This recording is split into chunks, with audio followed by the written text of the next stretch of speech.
My mother still says, she's like, you'll get married the day you find someone who will appreciate how hard you have worked to get where you are, who will appreciate the sacrifices you made, and that's the man you will get married to. And if you don't, doesn't matter. We're in the world of science, you can still have babies. And I was like, what kind of mom says that? But the idea was the philosophy behind it, that it didn't define me. And it's so important for us to be able to empower each other. In everyday life, we don't have to conquer the world. You don't have to be the only person who reaches space. Like, you don't have to have crazy, wild ambitions. You just have to find your power and to say that, oh, I can do this too. I don't have to create like this crazy opportunity for me to thrive. You can thrive in anything you choose. Just have to find that confidence within yourself. Life can never be safe. And if it's safe, it's not worth living. It really isn't. You have to take risks. Risks are so important in evolution.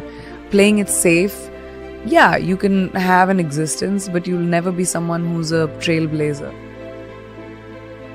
The world is your oyster. If I, a girl from a small town like Bareilly, from an army officer's family, middle class background, can today be a movie star giving an inspirational speech to you, today be debuting in America as an international pop star, can't any one of you do it? If I can do it, you can do it, right? The world is your oyster. Finding our own confidence. No one is going to give that to you. No one is going to tell you, here's an opportunity, go make something of yourself. You're going to do it for you. I just love growing. Like I said, I think growing is a very important thing. And when I was very young, I started working when I was 17 years old. You need to be responsible for your finances and be financially independent. And that kind of really stuck with me. I just love what I do, and I'm good at it. And I love the ability to wake up in the morning and say, oh my God, I get to go to work. I mean, how many people in their lifetimes do a job that they love doing? Most people do it for survival. Kicha, we need to feed our families, we need to survive. But to wake up with, my feet and my fingers tingling and say, wow, I have this to do, I have that to do today. And it's an amazing feeling, and I don't take it for granted. I'm a high achiever. I've always been a high achiever. I'm someone who is goal-oriented. I like challenges. I like growth. I like evolution. I like knowledge. So when you put all of those things combined, I have a lot more I want to do. I've had multiple things that haven't worked out in my life. I mean, I just don't talk about them. I'm not someone who rests on my failures. I believe that they are a natural part of life, and failure will happen to every single person. And what you do after failure, that makes you the person that you will become.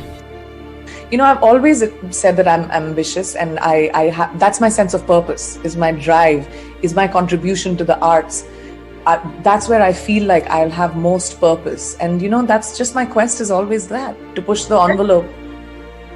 I don't really have regrets, but I have to say, I think my biggest achievement, I feel, is honestly the ability to get over my fears. I'm hugely emotional, and I get affected by a lot of things, and I know I come across as this tough, sassy, witty thing, but I do think that is a big part of keeping myself protected and surviving. I've always had to do it for myself. There's not been anyone who's held a safety net for me in all the decisions that I've taken. So I think my biggest achievement is to trust my feet, to trust my legs, to trust my instinct, and say, even if I fall, Sarapakara,